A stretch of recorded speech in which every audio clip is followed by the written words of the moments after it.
Une photo qui fait le tour du monde. Un ancien président américain obligé d'avoir une identification judiciaire et désormais un numéro de prisonnier.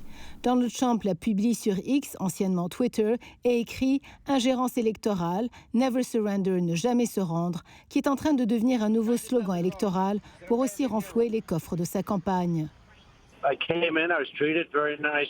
C'était une expérience terrible, dit-il en entrevue téléphonique à Newsmax. J'étais bien traité. On ne m'a jamais appris ce qu'était un mock-shot à l'école de finance de Wharton. C'est de l'ingérence électorale. Et il a répété le même message à sa sortie de prison.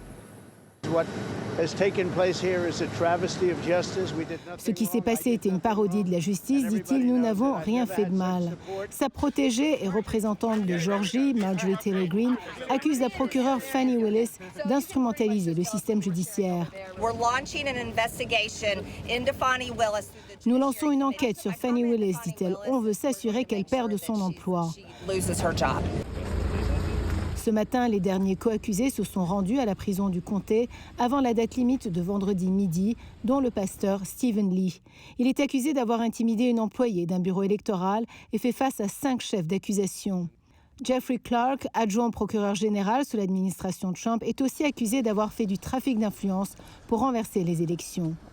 Harrison Floyd est le seul des 19 qui est toujours détenu. Il n'aurait pas réussi à négocier les conditions de sa libération.